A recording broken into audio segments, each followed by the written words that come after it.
El Jardín del Edén. Nuestra leyenda más perdurable. Una historia que se repite en todas las civilizaciones de la Tierra.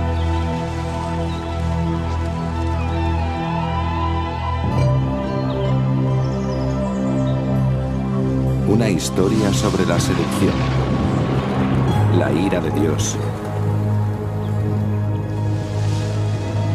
y el paraíso perdido.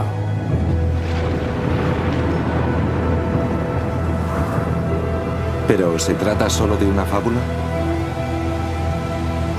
¿Las míticas historias de la Biblia podrían tener algo de verdad? ¿Existió realmente un lugar como el Edén?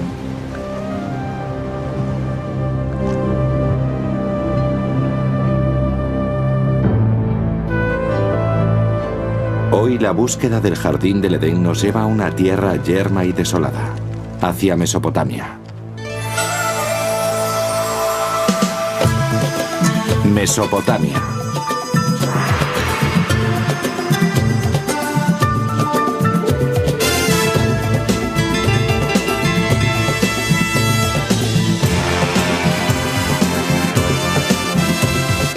Civilizaciones perdidas.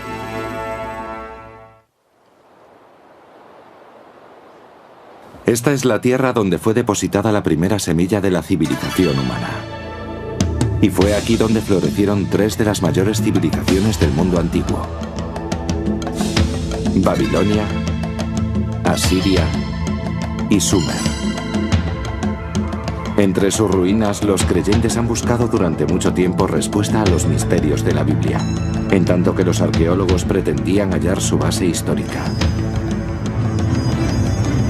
Nuestra búsqueda del Edén es un viaje al pasado. Primero a Babilonia, la última de estas civilizaciones perdidas. Después retrocederemos aún más en el tiempo, hasta los asirios, maestros en el arte de la guerra.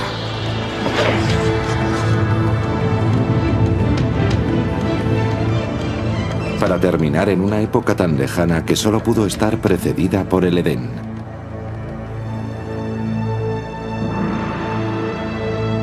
Sumer y los orígenes de la civilización.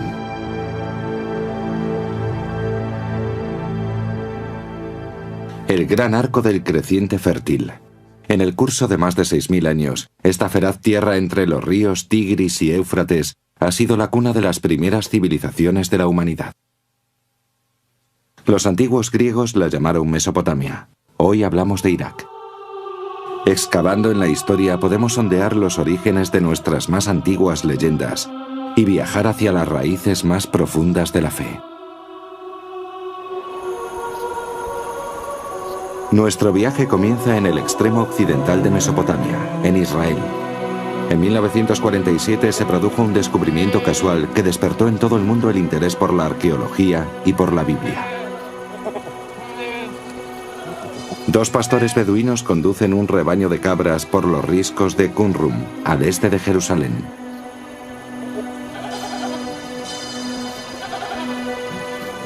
En el desierto, castigado por el sol, vislumbran una cueva al final de una pendiente rocosa. Uno de ellos, movido por la curiosidad, decide acercarse, ya que no es raro encontrar valiosos objetos antiguos entre estos picos.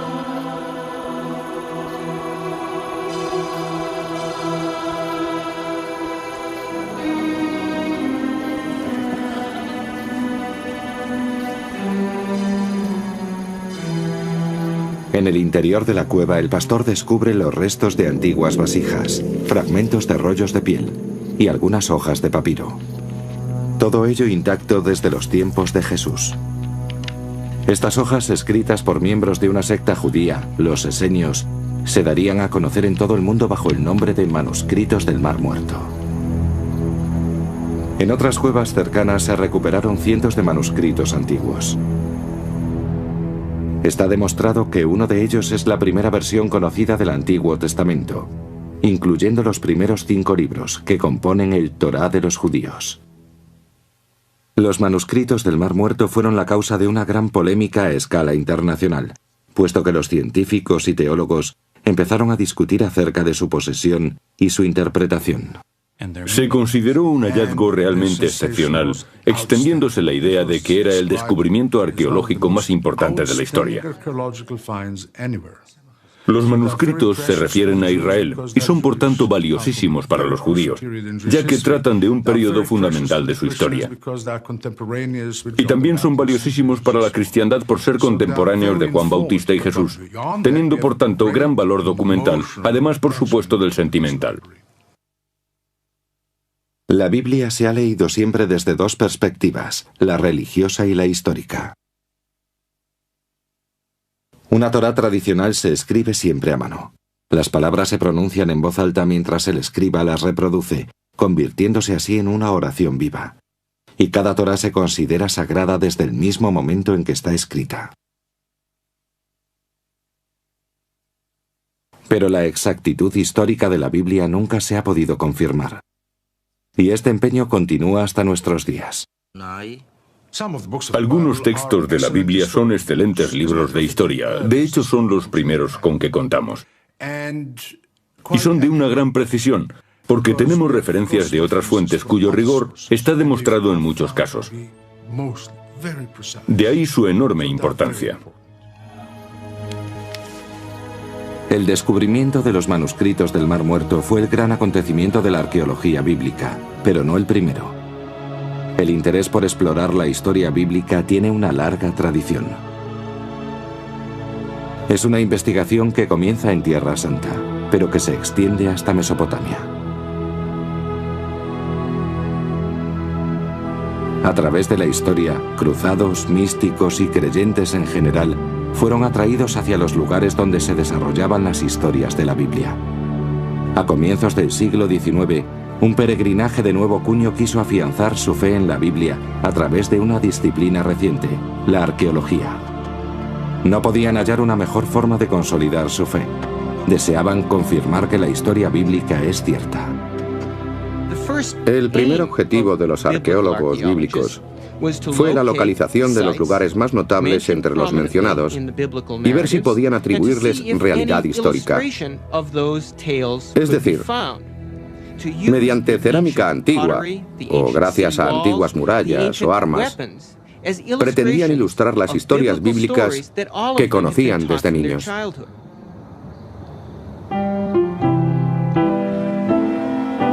Emocionados por los primeros hallazgos, los estudiosos de todo el mundo se apresuraban para ser los pioneros en esa especie de fiebre del oro bíblica.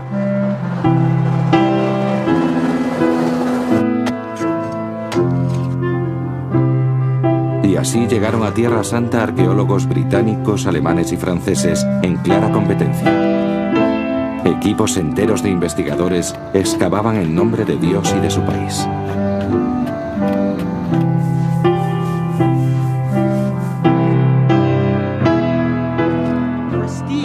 El prestigio de los países europeos implicados se medía por la calidad de sus descubrimientos bíblicos, y una de las batallas diplomáticas y políticas más intensas de la historia de la arqueología bíblica fue el descubrimiento de la famosa piedra moabita. En 1868, en el interior de la tierra de Moab, beduinos de la tribu Bani Hamidet tropezaron con una misteriosa lápida semienterrada en el desierto. Los hombres de esta tribu no ignoraban la existencia de antigüedades en la zona, ni su valor para los europeos. El primer occidental que oyó hablar de la curiosa piedra negra fue el reverendo Frederick August Klein. Inmediatamente se puso en camino a través de un erial infestado de bandidos y acompañado tan solo por algunos guías beduinos. Klein era misionero, no arqueólogo. Pero cuando vio la singular inscripción en basalto, sintió un estremecimiento al sospechar que esa negra lápida podría confirmar sus creencias más profundas.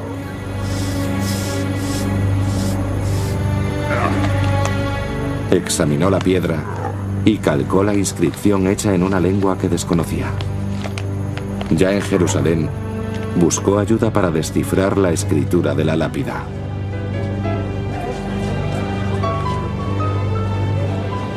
Al extenderse la noticia, calles y bazares se llenaron de rumores sobre un importante hallazgo.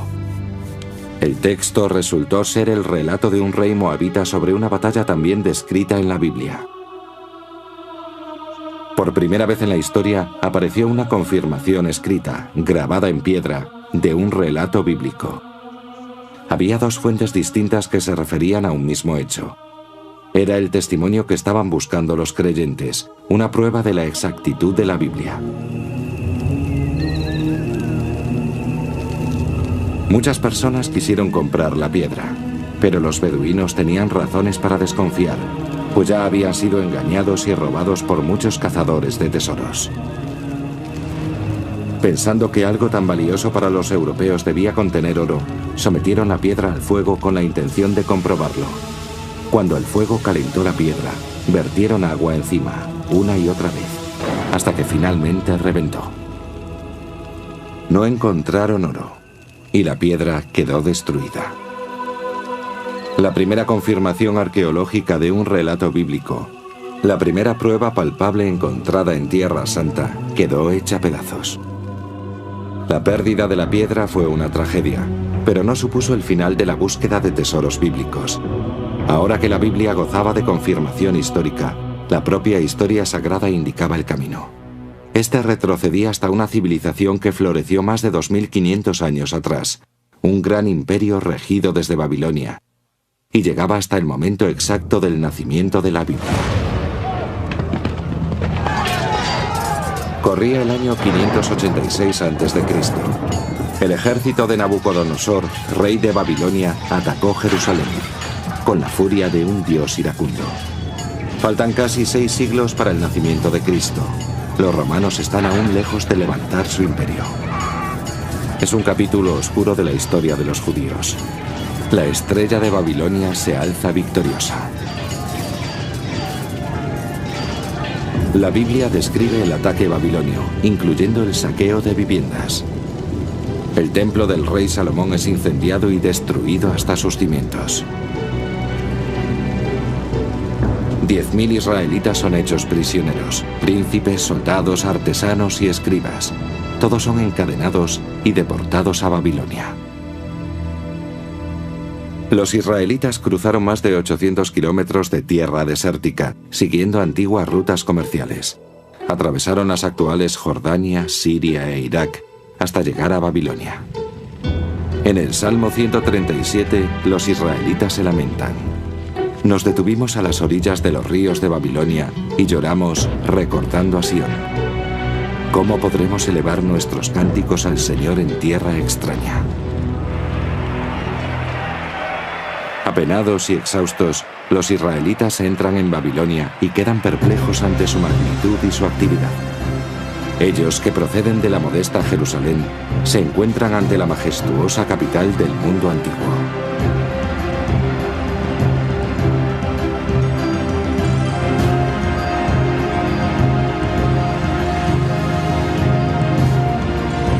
Pero los israelitas hicieron algo más que entonar cánticos al Señor en esta tierra extranjera. Los reprodujeron por escrito. Cuando una pieza de literatura oral es reproducida por escrito, está siendo formalizada. Existe entonces un texto susceptible de que los críticos lo juzguen negativa o positivamente, afirmando que se trata de la verdad o de una invención. Creo que esa es la importante consecuencia de que la Biblia se convirtiera en escritura. Hoy las murallas reconstruidas alrededor de Babilonia llevan el nombre de Saddam Hussein. Pero en su época, los ladrillos llevaban otro sello, el del rey Nabucodonosor. Era esta una tierra donde proliferaban dioses e ídolos. Extraño lugar para el nacimiento de uno de los textos sagrados más divulgados por el mundo. Pero precisamente aquella diversidad creaba un ambiente perfecto. Era un ambiente cosmopolita, e incluso los israelitas más preparados y cultos eran influenciados por el contacto directo con otras gentes. Y recalco lo de otras gentes. Se encontraron en un crisol de diferentes razas y lenguas, de dioses y demonios en plena competencia. ¿Qué ciudad es esta?, se preguntaba el libro de la Revelación, vestida de púrpura y escarlata y cubierta de oro y perlas. la morada de los demonios y la casa de todos los espíritus malignos. Babilonia la Grande, madre de rameras y abominación de la tierra.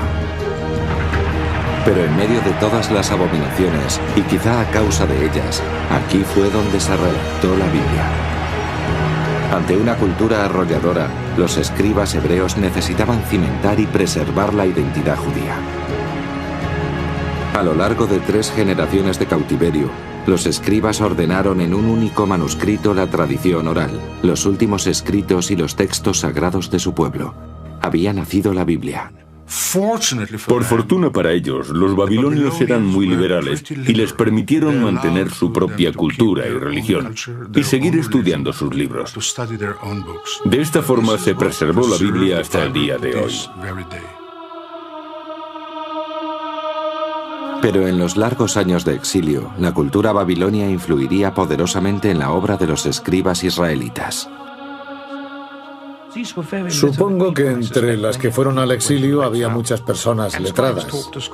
Y los escribas hablarían entre ellos y estoy seguro de que, de esta manera, se transmitiría gran parte de la información. El intercambio de ideas y conocimiento debió ser, me atrevo a decir, que irresistible.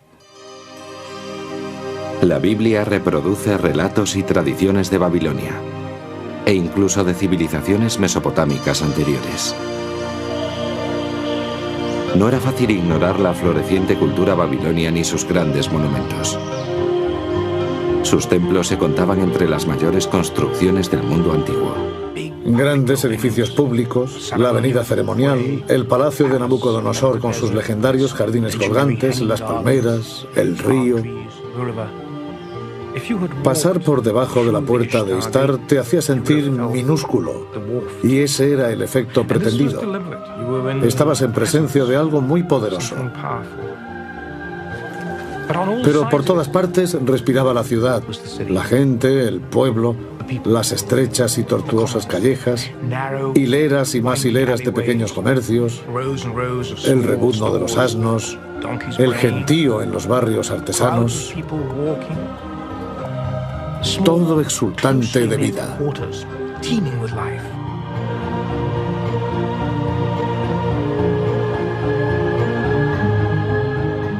Y fue aquí, según nos cuenta la Biblia, donde se elevaba hacia el cielo uno de los más extraordinarios monumentos de la antigüedad, la Torre de Babel. Durante siglos, arqueólogos y aventureros confiaron en que el hallazgo de la famosa torre demostraría la autenticidad de las historias de la Biblia. Uno de aquellos hombres escribió: nadie se atreve a acercarse a la torre, porque todo es desierto y está lleno de dragones y enormes serpientes y de otros animales venenosos. Viajeros medievales declararon haber encontrado la torre. Creyeron que era el minarete en espiral que todavía se alza en tierras de Irak.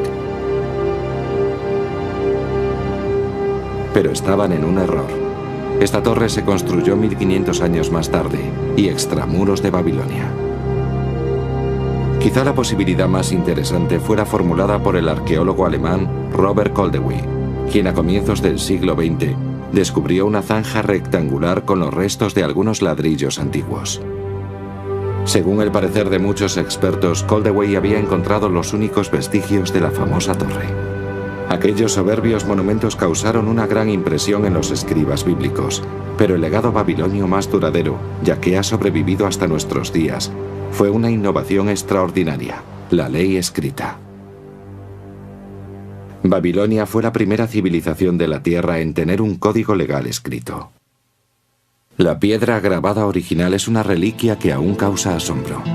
Perdida durante siglos, fue desenterrada a finales del siglo XIX. Una estela donde aparece el documento legislativo más importante de todos los tiempos. 1200 años antes de que fueran hechos prisioneros los israelitas, un rey babilonio ordenó entallar esta tabla de la ley con la normativa que lleva su nombre, Código de Hammurabi. Este código puede ser considerado el precursor del recogido en el Éxodo, el Levítico y el Deuteronomio. En las sociedades en que el conocimiento y la ley son transmitidos y aplicados oralmente, los precedentes son importantísimos, pero cuando son reflejados por escrito, significa que ese pueblo ostenta un poder inmenso. El código de Hammurabi ha influido en casi todas las civilizaciones a partir de Babilonia. Incluso ahora siguen aplicando algunos de sus métodos de enjuiciamiento. Hammurabi describe un ritual llamado Ortalía, una dolorosa, a veces mortal prueba de inocencia o culpabilidad. Algunas tribus beduinas todavía practican la Ortalía, igual que en los tiempos de Hammurabi.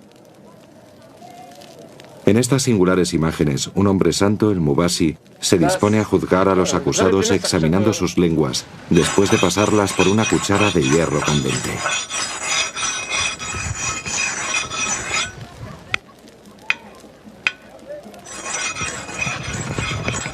Estos dos hombres han sido acusados de robo y serán condenados por rebeldía si no se someten a la prueba que dicta la ley. Los familiares observan, ansiosos, cómo los muchachos se preparan para el doloroso ritual.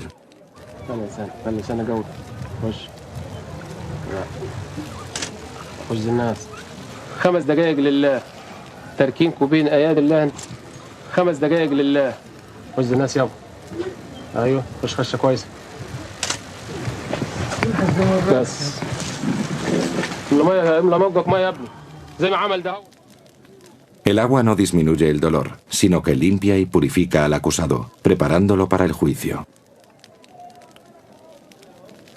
Tras una oración, el hombre santo examina las lenguas marcadas buscando una señal de Dios. El Mubasi es el único que puede adivinar la culpabilidad o la inocencia, y solo él decidirá la suerte de los jóvenes.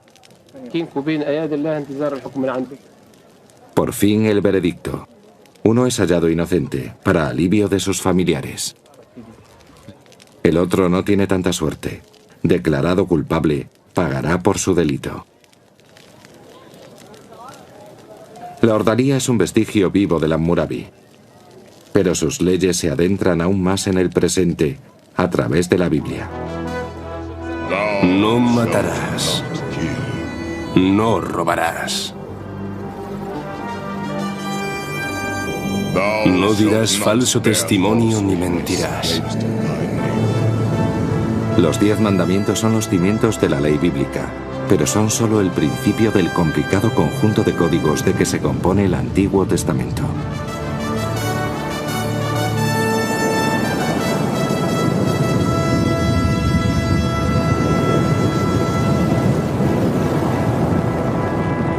Y en estas leyes se sigue escuchando con claridad la voz de Hammurabi. Hammurabi estableció leyes, pero no innovó en realidad, ya que solo puso por escrito las leyes que venían aplicándose desde hacía cientos, incluso miles de años. Ojo por ojo, diente por diente y otras normas de ese tipo, muchas de ellas codificadas en leyes todavía en uso. Pero los babilonios que conformaron la Biblia y sus leyes hundían sus raíces en una civilización aún más antigua, ya que ésta alcanzó su apogeo 7 siglos antes de Cristo. Era el Imperio Asirio, descrito en la Biblia como una tierra bañada en sangre.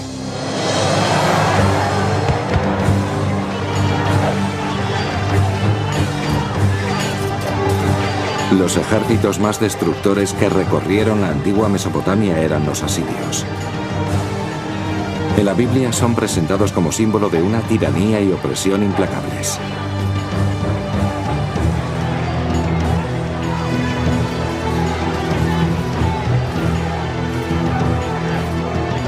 Un siglo antes de que Nabucodonosor llevara a los israelitas cautivos a Babilonia, el rey asirio Senaquerib, según la Biblia, atacó las tierras de los israelitas.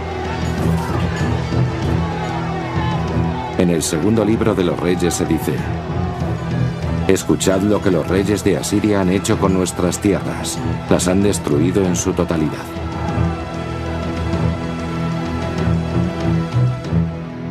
Los asirios eran gobernados por reyes despóticos, partidarios del poder absoluto. Y el poder absoluto significa control total, el cual casi invariablemente se obtiene gracias al poderío militar. Los asirios mantenían una eficaz máquina de guerra.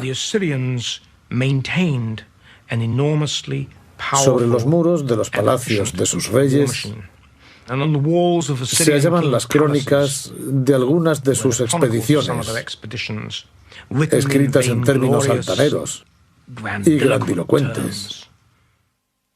Los asirios, por ejemplo, clavaban a las puertas de cada ciudad conquistada las cabezas de los líderes vencidos o desollaban vivos a los reyes enemigos para extender su piel sobre un muro.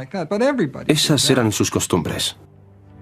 El poderío asirio, simbolizado por la caza de león, se hallaba en manos de despiadados reyes guerreros.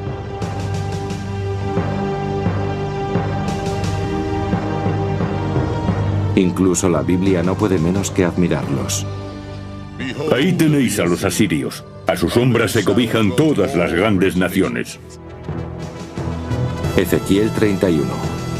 Cuando la ciudad de Roma estaba aún en su infancia, Asiria era el mayor imperio del mundo.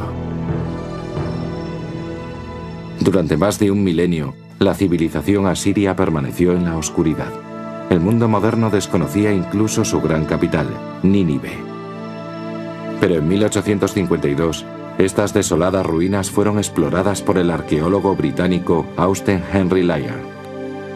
Lo que Layard encontró aquí, en el norte de Irak, fue nada menos que los restos del Palacio Real de Nínive, un auténtico tesoro de la civilización asiria. Adentrándose bajo tierra como en una mina, Layard descubrió los grandes toros alados que custodiaban sus puertas, así como espectaculares obras de arte ocultas durante 1000 años. Este logro arqueológico causó admiración. Nínive era otra ciudad bíblica recuperada, una nueva confirmación de la credibilidad histórica de la Biblia. Pero el más importante de los descubrimientos de Layard fue la gran biblioteca de Nínive, una magnífica colección de 22.000 tablas de arcilla grabadas con la escritura cuneiforme de los asirios. La única comunicación directa con las gentes del mundo antiguo la tenemos a través de sus escritos. De esta forma podemos conocer sus alimentos, sus tratamientos médicos, su sistema familiar, su sistema político, sus creencias religiosas. Las referencias halladas revelan una sociedad patriarcal, un mundo en que los plebeyos y sobre todo las mujeres tenían escasa categoría. Todas las mujeres asirias debían acudir a un núbiles al templo de Istar. Se asentaban en las escaleras y allí esperaban a que pasara un hombre y arrojara una moneda en su regazo. Entonces entraban con él en el templo y se casaban con él. Sin embargo, en este mundo despótico, las mujeres casadas sí disfrutaban de ciertos derechos.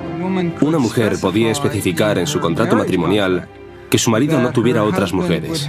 Podía tener todas las concubinas que quisiera, pero ninguna esposa además de ella. Pero si las plebeyas tenían limitados sus derechos, las reinas asirias gozaban de grandes privilegios, según se ha descubierto recientemente. En 1989, el antiguo palacio de Nimrud, en el norte de Irak, fue el escenario de un hallazgo deslumbrante. Los expertos lo calificaron como el descubrimiento más significativo desde la tumba de Tutankamón. Era el tesoro de Nimrud. Cuando limpiábamos algunas de las estancias, descubrimos indicios de una bóveda que debía encontrarse enterrada. Lo sacamos todo y tratamos de clasificar los objetos. Entonces descubrimos que allí había, por lo menos, 2 reinas sepultadas. Brazaletes de oro macizo adornaban todavía los esqueletos. Un tesoro real enterrado desde hacía más de 2000 años. Estas imágenes tomadas por arqueólogos iraquíes son una muestra de su extraordinario descubrimiento. Por primera vez en la historia se había desenterrado, intacta, la tumba de una reina asiria. El sepulcro real estaba protegido de los ladrones por una maldición. Quien quiera que rompa el sello y me aparte de mi tumba, vagará sediento bajo los ardientes rayos del sol. Y los grandes dioses del mundo subterráneo castigarán su cuerpo y su espíritu con eterna zozobra. Desoyendo la maldición, los arqueólogos recuperaron más de 62 kilos de hermosísimas joyas, copas de cristal y finísimos repujados. Los antiguos asirios eran consumados orfebres y artesanos, pero el valor de este tesoro excedía ampliamente su precio en oro. En la muerte, las reinas asirias recibían una atención desmesurada, pero en la vida eran sus reyes los que forjaban la historia, reyes con aficiones imperiales. En el año 701 a.C., el rey Sennacherib condujo a su ejército a través del desierto hacia el mar Mediterráneo. Los intrépidos asirios estaban decididos a someter todo lo que estuviera en su camino. Las ciudades de Judea, incluyendo Jerusalén y su rey rebelde, Ezequías. Una fortaleza tras otra fueron cayendo en manos asirias, pero la ciudad de Laquis es especialmente recordada por su brutal destrucción, tanto en la historia como en la Biblia. El sitio de Laquis es un buen ejemplo del poderío asirio cayendo sobre una ciudad, cercándola y sitiándola y reduciéndola. Aquellos habitantes que no eran ejecutados eran sometidos a la esclavitud, ya fueran hombres, mujeres o niños.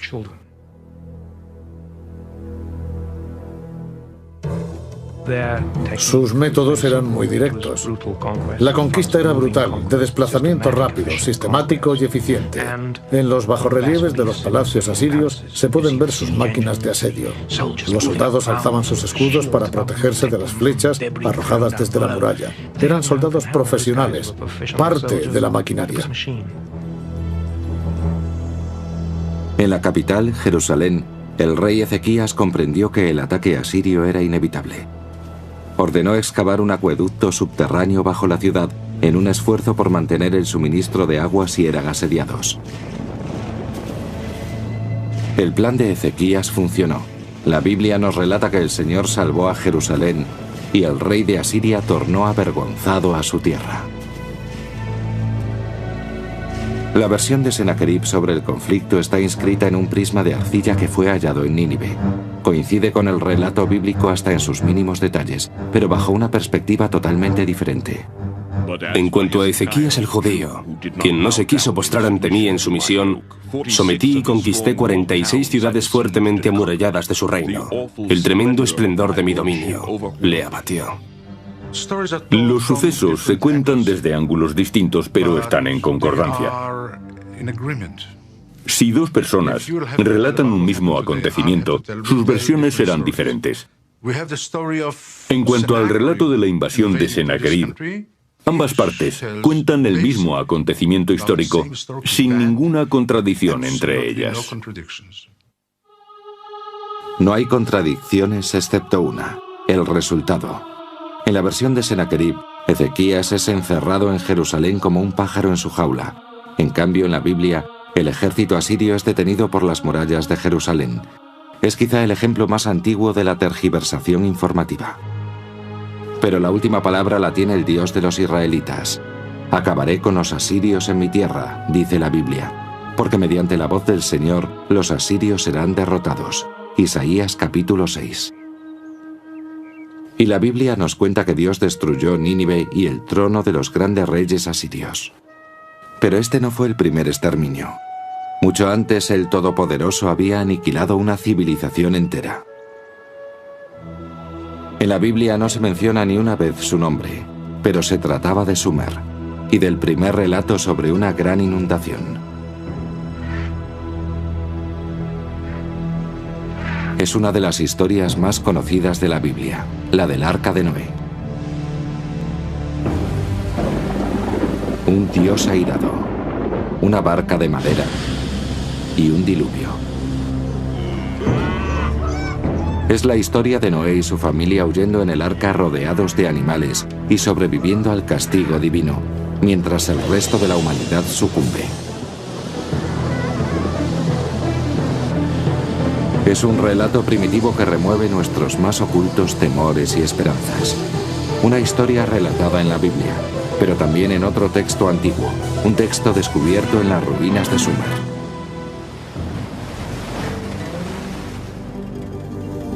A comienzos del siglo XX fue traducido un conjunto de tablillas mesopotámicas en las que se refería por primera vez a la leyenda sobre una inundación catastrófica. En el primer poema épico de la historia, se habla del mítico rey Gilgamesh. Esta narración acerca de una enorme inundación se adelanta a la Biblia en al menos 2000 años. Durante 7 días y 7 noches, las aguas anegaron la tierra, y la enorme embarcación era sacudida por las olas y la tormenta. Hasta que el barco choca con una montaña y su tripulante envía aves a buscar tierra. Es una historia que tiene mucha similitud con la de la Biblia, una historia maravillosa. Hace más de 5000 años, la historia del gran diluvio fue contada por primera vez aquí, en las antiguas ciudades sumerias de Uruk, Eridu y Ur. En Sumer encontramos casi todos esos elementos de lo que llamamos civilización. Los sumerios inventaron la rueda, el gobierno y la jardinería. Sumer, la primera civilización del mundo. En una tierra donde escaseaba la piedra, los sumerios inventaron los ladrillos de adobe, tal y como se siguen utilizando en construcciones actuales.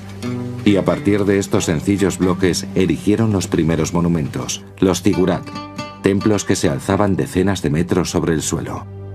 Los sumerios dividieron la hora en minutos y estos en 60 segundos, e incluso la educación escolar. ¿A dónde vas? A ningún sitio. Si no vas a ningún sitio, ¿por qué andas vagando por ahí? Ve a la escuela, preséntate a tu profesor, expon tus dudas, escribe tus tablillas. ¿Me has entendido?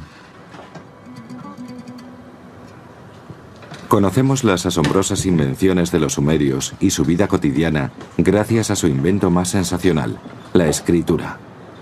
Estamos al tanto de sus antiguas leyes y sus secretos porque fueron escritos en su momento, una labor que nadie había acometido con anterioridad, que se sepa. Es una ventana, pero una ventana compuesta por muchos vanos. Algunos nos permiten ver a su través, pero otros no. Nos falta mucho más de lo que tenemos. Y aunque lo que tenemos es importantísimo, debemos recordar que solo son fragmentos de la vida de personas que no vemos ni podremos ver nunca y que son fragmentos limitados por el espacio. Hace 5000 años grabaron sus relatos en arcilla, permitiéndonos apreciar el mundo en los primeros pasos hacia la civilización. Como pueblo, los sumerios eran muy parecidos a nosotros.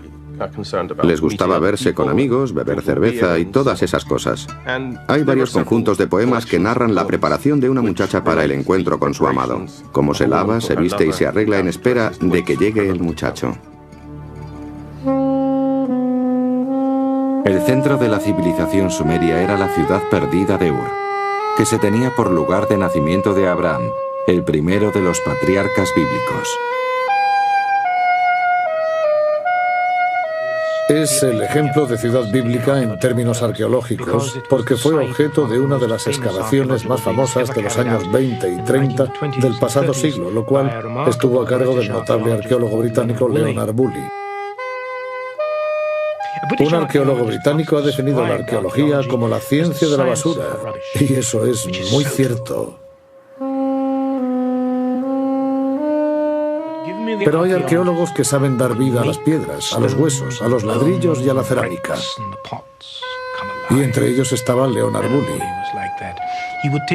Cuando guiaba a los visitantes entre las calles de la antigua ciudad, donde se veían los cimientos de las casas, les hacía imaginar la forma de vida de sus habitantes, cómo serían sus hogares, sus muebles. Y Ur, en manos de Bully, volvía a la vida.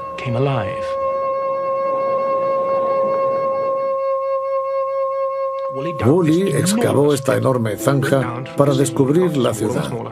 El hueco se fue estrechando hasta que llegaron a una estéril capa de cieno.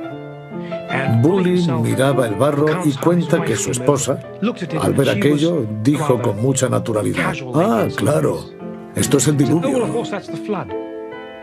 Y se hizo la luz. Bully declaró que ahí estaba la prueba del diluvio bíblico. La imaginación popular se desbordó. Resultado: afluencia de dinero. Las excavaciones de Ur hallaron numerosos patrocinadores. Las especulaciones sobre el diluvio bíblico causaron sensación. Aunque sin pruebas sólidas, parecía que la ciencia y la Biblia se hubieran encontrado, por fin, en el áspero desierto del sur de Irak. Pero de lo que no hay duda es de que Bully halló un tesoro de valor incalculable.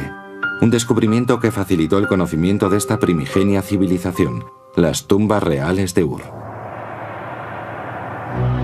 Cavando en el espeso cieno, Woolley encontró 74 esqueletos cuidadosamente dispuestos que habían sido enterrados a la vez.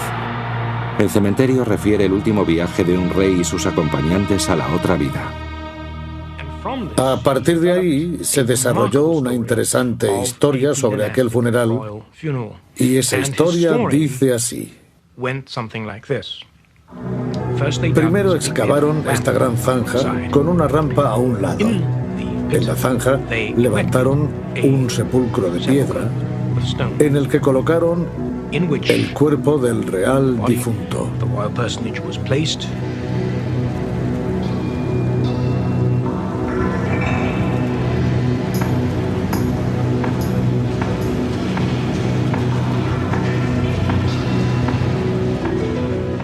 Después desfiló por la zanja toda la corte.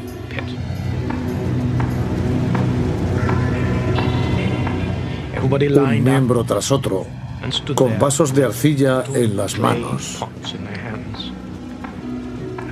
A una señal, todos bebieron veneno.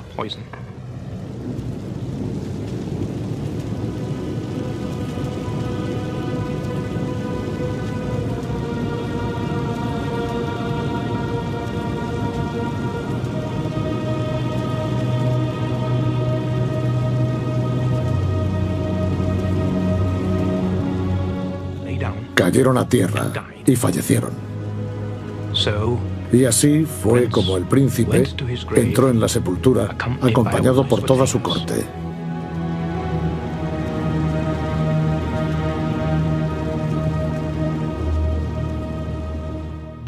Este es uno de los ritos funerarios que describe la arqueología de las antiguas civilizaciones.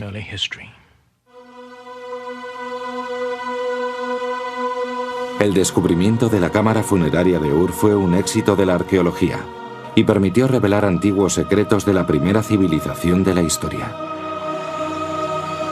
Pero la ciencia por sí sola no puede llevarnos más allá. Allí donde termina el sendero, el poema de Gilgamesh aporta las últimas y asombrosas claves. Esas claves que nos devuelven a un jardín, a un lugar llamado por muchos el paraíso.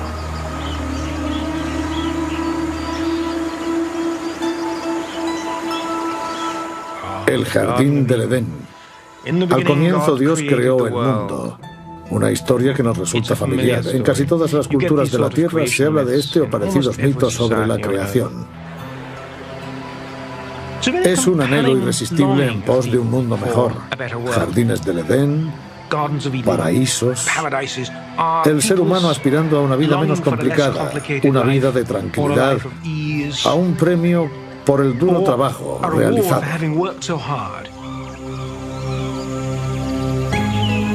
En el poema sumerio de Gilgamesh, el paraíso recibe el nombre de Dilmun. Es un lugar más allá de la tierra habitada por el hombre. Así figura en el mito sumerio del diluvio, ya que allí va a vivir el único superviviente. Y hay otros mitos que hablan de Dilmun como el lugar en que todo es perfecto. Dilmun figura en la leyenda mesopotámica como una especie de jardín del Edén, un paraíso, un lugar frondoso con agua abundante y fresco viento. Es un lugar de ensueño, una tierra de perfección. Pero también es el hogar de una serpiente. En la antigua epopeya, la serpiente roba la flor que confiere la inmortalidad. Y así, igual que Adán, Gilgamesh debe abandonar el jardín y morir. La idea del paraíso es al parecer universal. ¿Pero en qué se basa? ¿Ha existido realmente un lugar así? Las claves indican una ubicación lejana, pero real. A 650 kilómetros al sur de la antigua ciudad sumeria de Ur, se encuentra la isla de Bahrein, una encrucijada de las rutas comerciales que atravesaban los áridos desiertos y los lagos de sal de Mesopotamia. Hoy Bahrein no tiene el aspecto de un paraíso, pero tuvo su época de esplendor, con abundante agua y vegetación. La vida era exultante en esta isla. Hace mucho, mucho tiempo, Aquí se hallaba Dilmun, pero ¿fue en realidad un paraíso? En comparación con el desierto circundante, debió parecerlo en efecto. Aquí había tanta agua que lo que ahora es una isla desierta era un jardín exuberante con frutos por doquier. Y al parecer la vida de sus habitantes era una auténtica bendición. Más de 85.000 túmulos funerarios salpican este paisaje, probablemente la mayor cantidad de tumbas del mundo antiguo. Estos huesos nos hablan de personas de mayor estatura y más saludables, y también más longevas que en ningún otro punto de la región. Y en los túmulos funerarios hay otra clave más sorprendente aún. Restos de serpientes, embalsamadas según un ritual perdido hace más de 4.000 años. Aquí en Bahrein encontramos a la serpiente, así como la encontramos en el poema de Gilgamesh, y así como aparece en la Biblia.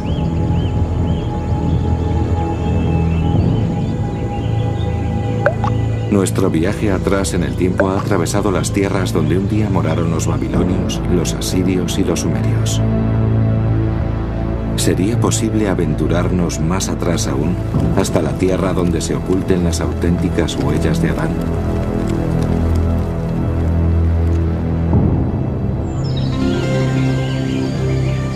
En este punto deben separarse la fe y la razón. Ahora sabemos que hubo una vez una isla del Edén en Mesopotamia. Podemos elegir y creer que era el paraíso.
En el interior de la cueva, el pastor descubre los restos de antiguas vasijas, fragmentos de rollos de piel y algunas hojas de papiro. Todo ello intacto desde los tiempos de Jesús. Estas hojas, escritas por miembros de una secta judía, los esenios, se darían a conocer en todo el mundo bajo el nombre de manuscritos del Mar Muerto. En otras cuevas cercanas se recuperaron cientos de manuscritos antiguos. Está demostrado que uno de ellos es la primera versión conocida del Antiguo Testamento, incluyendo los primeros 5 libros que componen el Torá de los judíos. Los manuscritos del Mar Muerto fueron la causa de una gran polémica a escala internacional, puesto que los científicos y teólogos empezaron a discutir acerca de su posesión y su interpretación. Se consideró un hallazgo realmente excepcional, extendiéndose la idea de que era el descubrimiento arqueológico más importante de la historia. Los manuscritos se refieren a Israel y son por tanto valiosísimos para los judíos. Sumer y los orígenes de la civilización.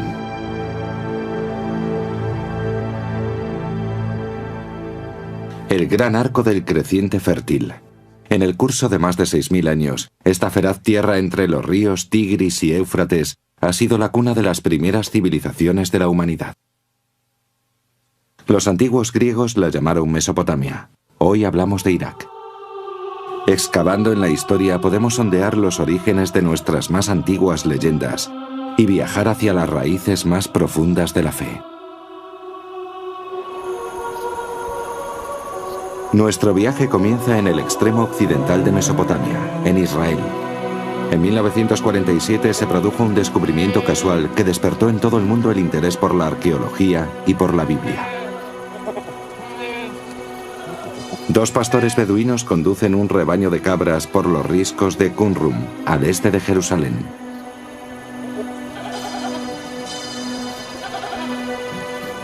En el desierto, castigado por el sol, vislumbran una cueva al final de una pendiente rocosa. Uno de ellos, movido por la curiosidad, decide acercarse, ya que no es raro encontrar valiosos objetos antiguos entre estos picos.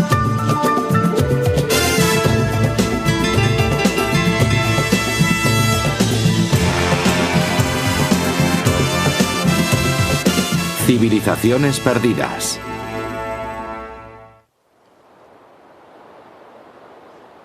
Esta es la tierra donde fue depositada la primera semilla de la civilización humana. Y fue aquí donde florecieron tres de las mayores civilizaciones del mundo antiguo: Babilonia, Asiria y Sumer.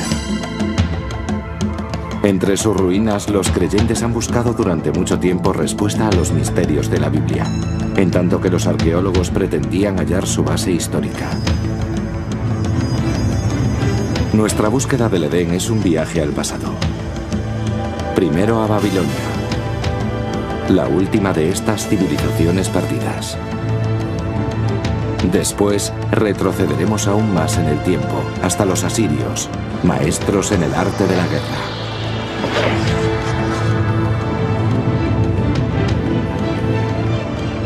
Para terminar en una época tan lejana que solo pudo estar precedida por el Edén.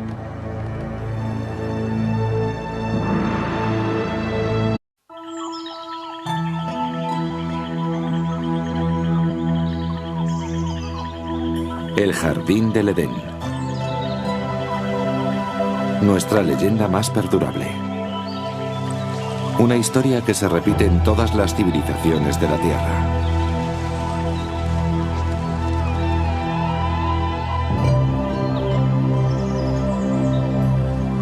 Una historia sobre la seducción, la ira de Dios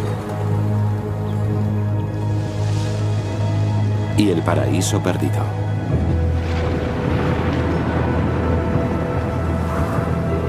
¿Pero se trata solo de una fábula? ¿Las míticas historias de la Biblia podrían tener algo de verdad? ¿Existió realmente un lugar como el Edén?